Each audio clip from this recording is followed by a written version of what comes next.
എല്ലാവർക്കും എൻ്റെ വിനീത നമസ്കാരം. ഭജ ഗോവിന്ദം ഭജ ഗോവിന്ദം ഗോവിന്ദം ഭജ മൂഢമതേ സംപ്രാപ്തേ സന്നിഹിതേ കാലേ നഹി നഹി രക്ഷതി തൃകിങ്കരണേ. ഭജ ഗോവിന്ദം ഭജ ഗോവിന്ദം ഗോവിന്ദം ഭജ മൂഢമതേ. ഭജഗോവിന്ദത്തിലെ ശ്ലോകം 20. ഭഗവദ്ഗീത കിഞ്ചിദീത ഗംഗാജലലവകണികാപീത സഹൃദവിയേന മുരാരി സമർച്ച ക്രിയതേ തസ്യ യമേന ന ചർച്ച. ഭജ ഗോവിന്ദം ഭജ ഗോവിന്ദം ഗോവിന്ദം ഭജ മൂഢമതേ. ഭഗവത്ഗീത കിഞ്ചിതീത, ഭഗവത്ഗീത കുറച്ചെങ്കിലും പഠിക്കുകയോ, ഗംഗാജലലവണിക പീത, ഗംഗാജലത്തിൻ്റെ ചെറുകണികയെങ്കിലും കുടിക്കുകയോ, സകൃത് അഭി ഏന മുരാരി സമർച്ഛായേന ക്രിയതേ, ഒരിക്കലെങ്കിലും ഈശ്വരനെ വേണ്ടവിധം അർച്ചിക്കുകയോ ചെയ്യുന്നത് ആരോ തസ്യയമേന ചർച്ചാന, അയാളെപ്പറ്റി യമന് ഒന്നും പറയാനില്ല. ഭഗവത്ഗീത സ്വാധ്യായം, ഗംഗാജലപാനം, ഇഷ്ടദേവതോപാസന എന്നിങ്ങനെ ആത്മവികാസത്തിന് 3 മുഖ്യ സാധനങ്ങളെ ഇവിടെ നിർദ്ദേശിക്കുന്നു. സർവോപനിഷത്ത് സാരസംഗ്രഹമാണല്ലോ ഭഗവത്ഗീത. ജീവിതത്തിൻ്റെ നിഗൂഢ രഹസ്യത്തെക്കുറിച്ച്, മനുഷ്യൻ്റെ ജീവിത ലക്ഷ്യത്തെയും അത് നേടാനുള്ള ഉപായങ്ങളെയും കുറിച്ച് ഗീതാ പഠനത്തിൽ കൂടെ നമുക്ക് അറിയാൻ കഴിയും.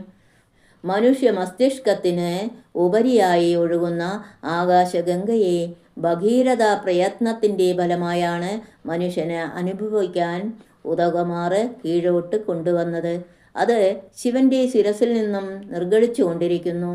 ജ്ഞാനഗംഗയുടെ പ്രവാഹശക്തിയെ താങ്ങി നിർത്താൻ ശിവനല്ലാതെ മറ്റാർക്ക് കഴിയും? മഹാതപസ്വിയായ ശിവനാണ് ആദ്യമായി പരമജ്ഞാനം നേടിയത്. പിന്നെ ഭഗീരഥൻ്റെ അപേക്ഷപ്രകാരം ആ ജ്ഞാനഗംഗയെ ചെറിയ അളവിൽ നീർച്ചാലായി വിട്ടുകൊടുത്ത് ഇന്നും അത് ഭാരത ഹൃദയത്തിന് കുളിരേകിക്കൊണ്ടിരിക്കുന്നു. അതെങ്ങാൻ ഒന്നിച്ച് പുറത്തേക്ക് വിട്ടിരുന്നെങ്കിൽ ഭൂമിയാകെ മുങ്ങിപ്പോയേനെ. ഗുരുശിഷ്യ പരമ്പരയോ ചിരന്തനമായി പ്രവഹിച്ചുകൊണ്ടിരിക്കുന്ന ആത്മജ്ഞാനത്തിൻ്റെ പ്രതീകമാണ് ഗംഗ. ഗുരുശിഷ്യ പരമ്പരയാ ചിരന്തനമായി പ്രവഹിച്ചുകൊണ്ടിരിക്കുന്ന ആത്മജ്ഞാനത്തിൻ്റെ പ്രതീകമാണ് ഗംഗ. ഗംഗാജലം ഒരു തുള്ളിയെങ്കിലും കുടിക്കുക എന്നതിനർത്ഥം ബ്രഹ്മവിദ്യയുടെ മഹിമ അല്പമെങ്കിലും നേരിട്ട് അനുഭവിച്ചറിയുക എന്നത്രേ. ഗംഗയെന്ന് കേൾക്കുമ്പോൾ ഹിമാലയത്തിലെ പ്രസിദ്ധ പുണ്യനദിയാണ് ഭാരതീയർ വിചാരിക്കും. അതിലെ ജ്ഞാനത്തിന് അവർ പാവനത്വം കൽപ്പിക്കുന്നു. ആധുനിക ശാസ്ത്രത്തിൻ്റെ ദൃഷ്ടിയിൽ ഇതൊരു വിശ്വാസം മാത്രമാണ്. അവർക്കറിയാഞ്ഞിട്ടല്ല, എന്നിട്ടും ഗംഗാജലം പാവനമായി കരുതപ്പെട്ടു വരുന്നു. ഈ വിശ്വാസത്തിൻ്റെ ആന്തരതത്വം അവരറിയുന്നുണ്ടോ? ഒരു നദിക്കെന്താ ഇത്ര പവിത്രത എന്ന് പലരും ചോദിച്ചേക്കാം.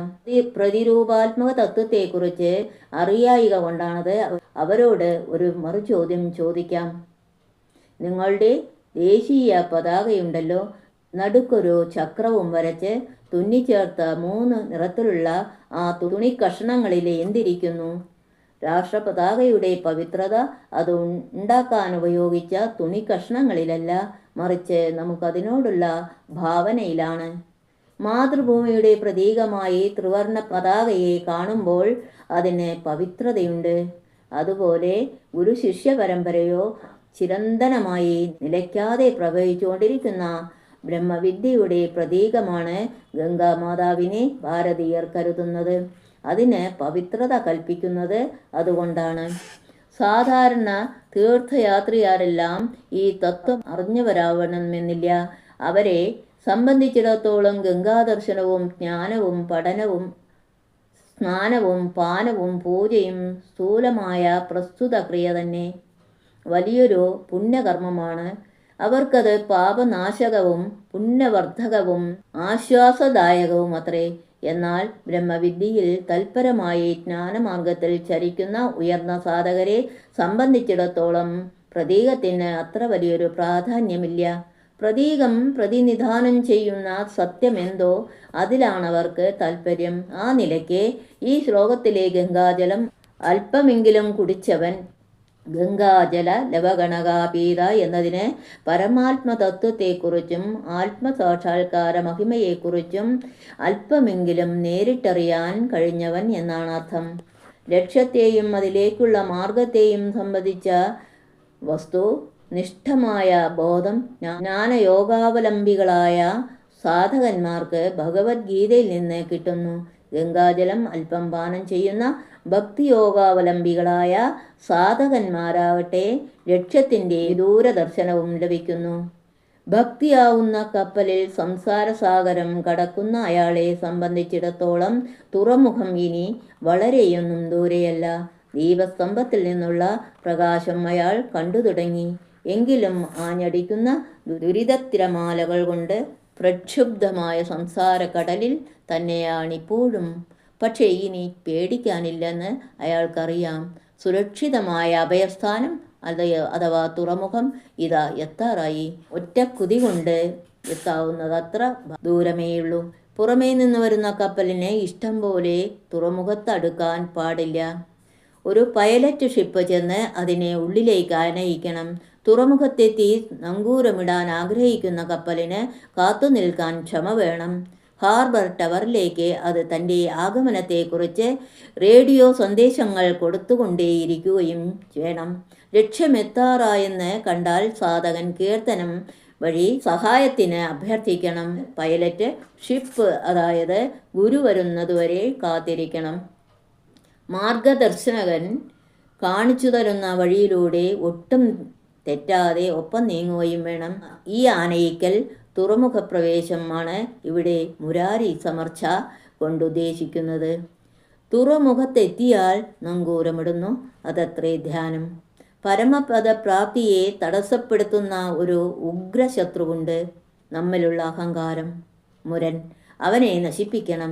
ഞാൻ ഈ ശരീരമാണ്, ഇവയൊക്കെ എൻ്റെയാണ് എന്നീ പ്രകാരം അഹന്താമമതാരൂപത്തിലുള്ള അഭിമാനത്തെ മുരൻ എന്ന രാക്ഷസനെ മുരാരിയെ ഭജിച്ച് കൊണ്ടുവേണം നശിപ്പിക്കാൻ.